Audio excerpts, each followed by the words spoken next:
class, this is Demetrius Wilson, BA 121. We are now on Chapter 6, Why and How People Buy, the Power of Understanding the Customer. You must understand what the customer wants, what they need, which can be two separate things or could be conjoined into one, but you have to understand what they require as a customer, whether it be a consumer or whether it be a business.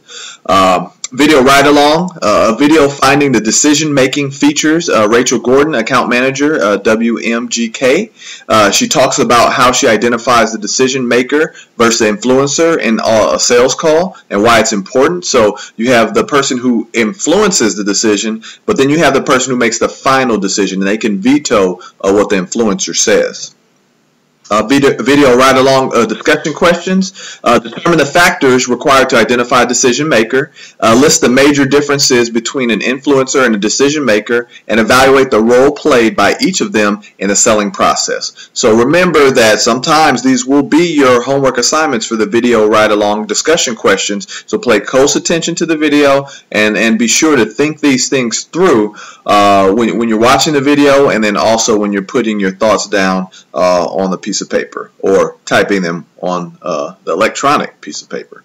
The chapter objectives describe the different types of customers and why this information is important in determining customer needs. Discuss the implications of Maslow's hierarchy of needs for selling. They kind of put Maslow's hierarchy of needs into most business classes, because if it's something that you absolutely need, like food or water, right, it's essential. Right? If I don't have food or water, then I can't worry about $1 million. But after I have those things, then I can worry about $1 million.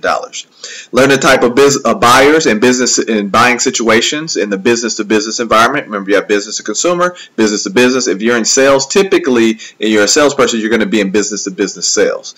List the steps in buying process and describe how and why the process is evolving. So it shows what the process used to be and what it is now, and the great things about how it has evolved to what's new. And always the market dictates the evolution. So as people need more things, then you as a salesperson have to change to be able to give them more things in terms of information and features and advantages. And we'll talk about feature, advantage, benefit a little bit later.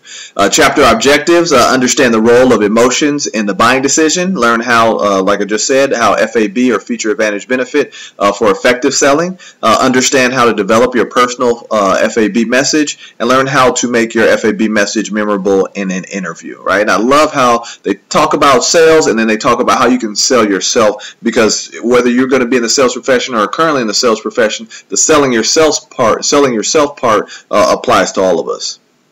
Inside consumer behavior, the science of consumer behavior describes and defines how you shop and why you buy, right? So how do you shop? What's your pattern when you go into the store, and why do you buy things? Is it because you just ran out, or because it's a sale? Consumer behavior patterns, 86% of women look at the price tag when they shop, and the same applies to 72% of men. I guess we probably could have all guessed that without seeing the actual facts and figures.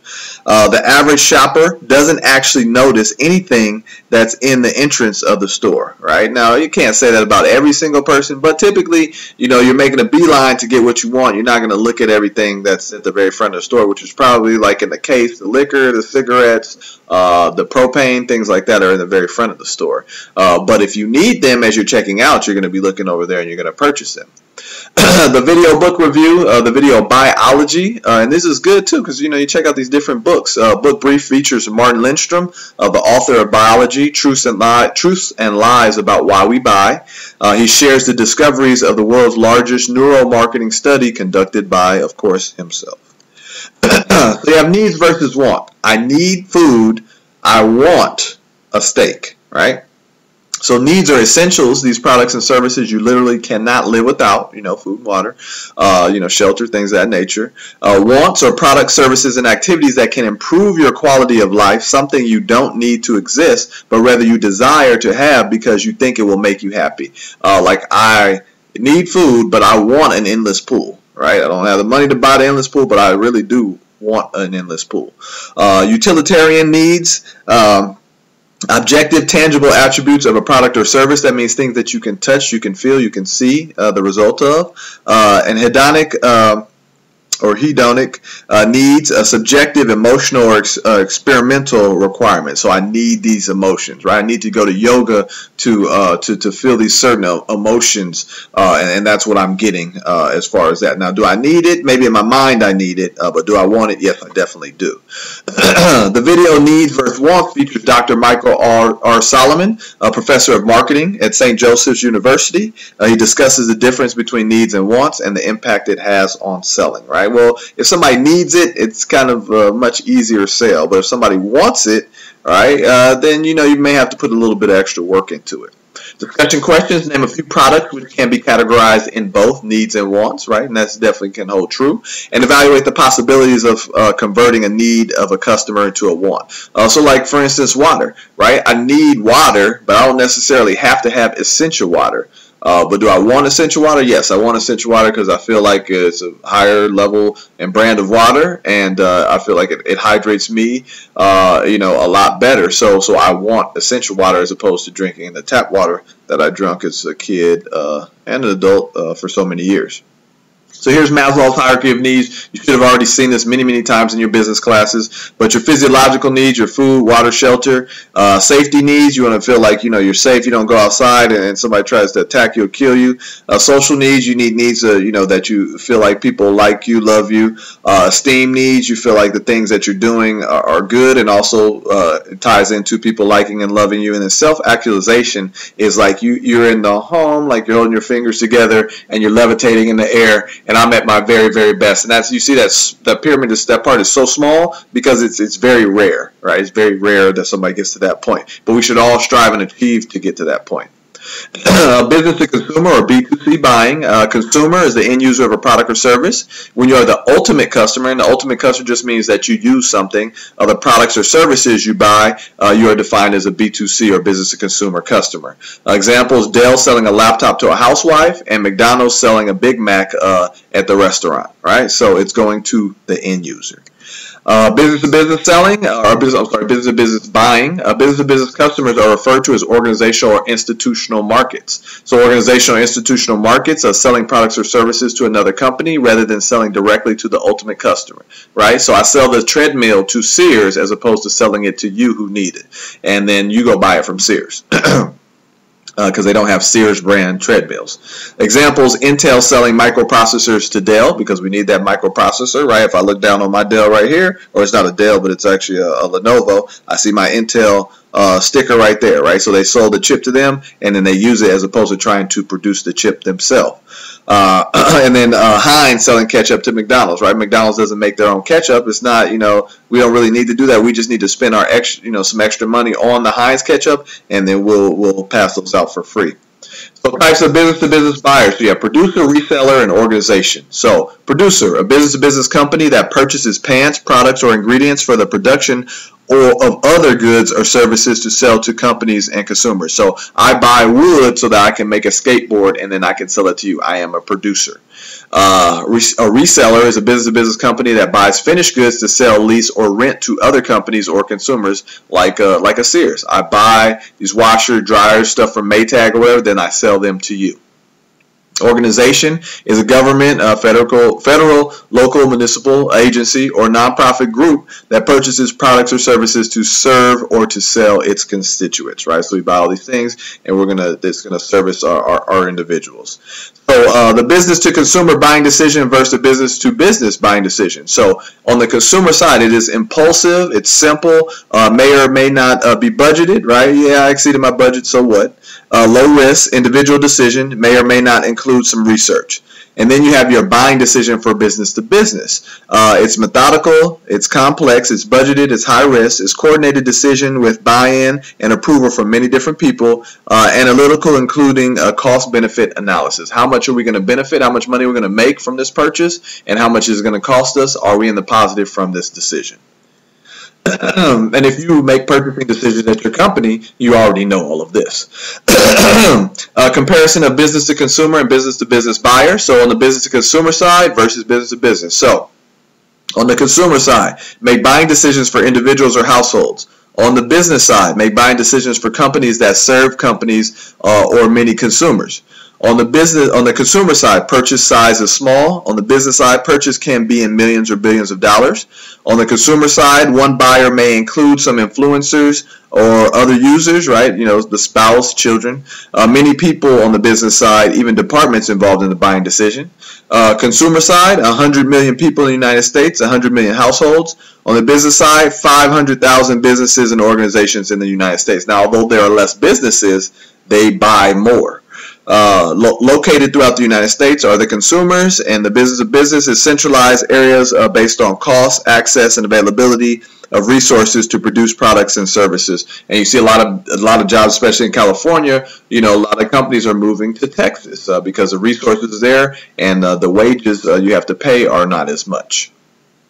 Business to business means person to person. So the users, this defines who those people are the product, they use the product or service, but may not be the decision maker in the buying process. The initiators, they start the buying process in a company, but may not be the decision maker in the buying process. Now, they may not be means that they could possibly also be the decision maker. Influencer has a role and some authority in purchasing decision at a company, but is not the sole decision maker. And decision maker, right, I hold the golden key, responsible for making the final purchasing decision at a company. Power level, this is the level of the company or organization at which the buying decision is made. So at which level, you know, user, initiator, influencer, decision maker is this decision made?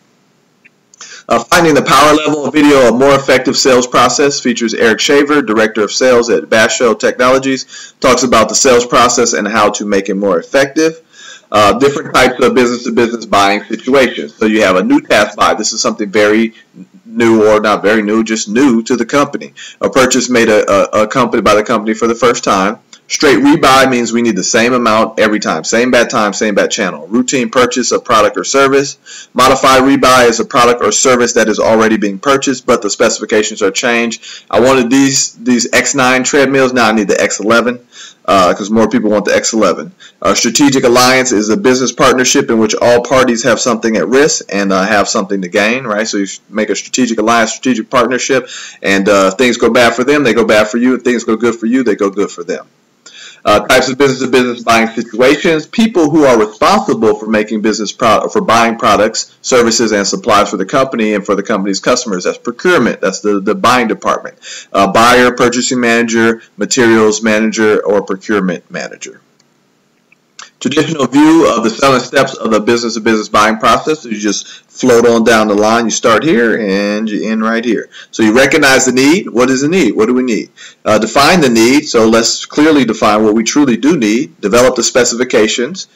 Searching for appropriate suppliers. We have a list. Then we have a shorter list. Requesting proposals, right? So that's called an RFP, a request for a proposal. Evaluating a proposal. Who's got the best? Let's go with these 2 or 3. Let's evaluate them. Make the buying decision. We're going with team A. And then post-purchase evaluation. That means that once we've done it and we've gone with team A, let's see, did we make the right decision? Crowdsourcing, going to watch the video on that by Jeff Howe. He explains the concept of crowdsourcing and how it's changed the photography business. He also considers the online communities as the building blocks of crowdsourcing.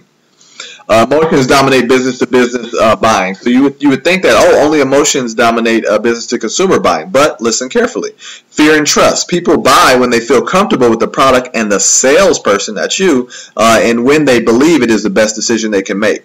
As a salesperson, understand your customer's fear of buying and replace it with comfort, trust, and confidence in you.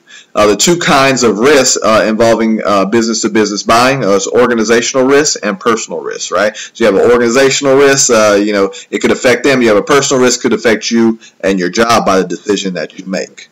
Let me increase this a little bit. And then slide it over.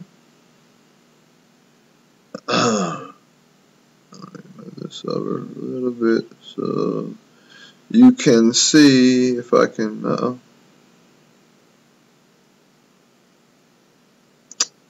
going to make it a little bit smaller.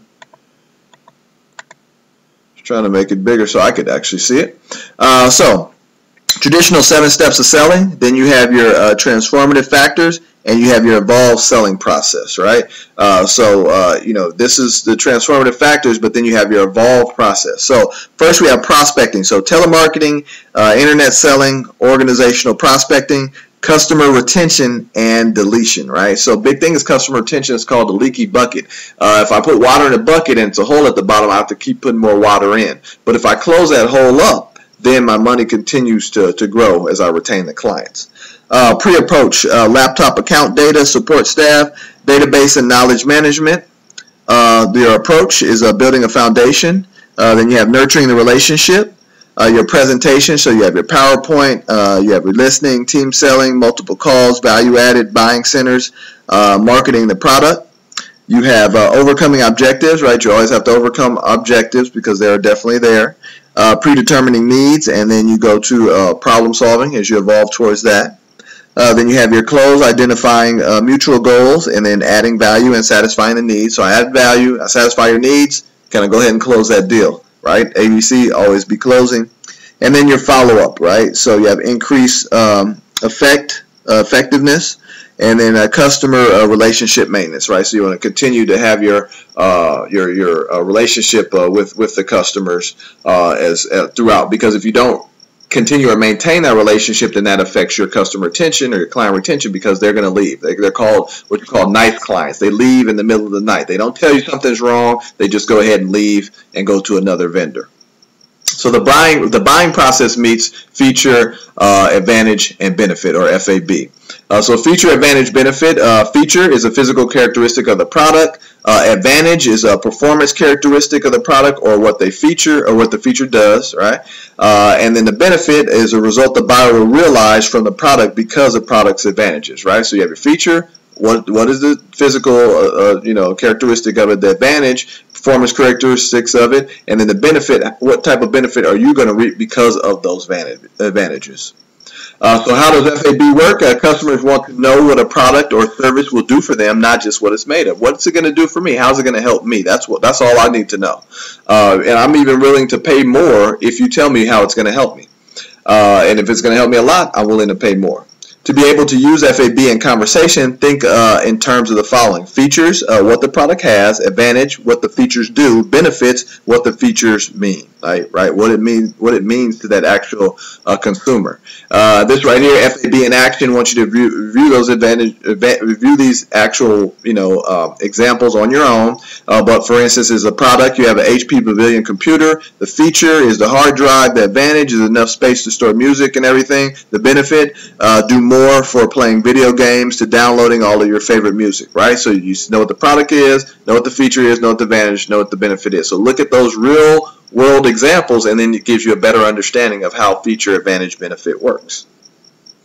And as always, one of the best parts of the PowerPoint and lecture, we get to selling you, developing and communicating your personal feature, advantage, benefit. And that's something that you could definitely use in your interview process, to blow people's socks off when you talk to them. Every picture tells a story. So the portfolio, a collection of work samples from class projects, internship, volunteer products, and any other work that demonstrates your skills. What to put in your portfolio: class projects, internship projects, which are very important. As I've always said to everybody, that's one of the mistakes that I made, is not doing any internships. Volunteer projects, other work samples, and letters of recommendation. How to create your portfolio. In the video job interview, creating a portfolio, the speaker shares some of the important strategies required to create a portfolio, something that you should really pay close attention to. Tips to making your portfolio even more powerful: choose a few work samples, create a summary page for each work sample, use clean copies in color where appropriate, include extra copies of your resume, and use a professional binder or portfolio. Yeah, it may take a little time, energy, and a little bit of money, but the benefits outweigh the cost. How to use your portfolio in an interview. The video, The Portfolio, a career-boosting tool, features Holly Hetzner, Prima Civitas Foundation. She talks about how to use your portfolio in an interview. She discusses how to put together your portfolio and what types of documents you can use to highlight your abilities for employers. Great thing to look at, great thing to use. Such that selling you section of each of these, PowerPoints or lectures is really good. Summary, like I said, it's always you guys' favorite slide. It's the very last slide of the chapter. Customer behavior is a science, not an art, driven by specific needs that drive motivation. The buying process continues to evolve, which changes the selling process. The traditional selling process provides a foundation and insight to the evolution. Develop your FAB, or your feature advantage benefit message, using your brand positioning points such as a foundation, and be proud of showing your work samples, right? So you should be proud of what you've done. Feel good about showcasing that to a prospective employer. So that's it for chapter 6. Be sure to take your quiz. If you've if you've missed the quiz between 1 to 6, make sure you follow with me to see if you can make that quiz up. Be sure to do your homework assignments, read the chapter thoroughly, watch all the supplemental videos. As always, they are very great. I want you guys to have a good day and a great week.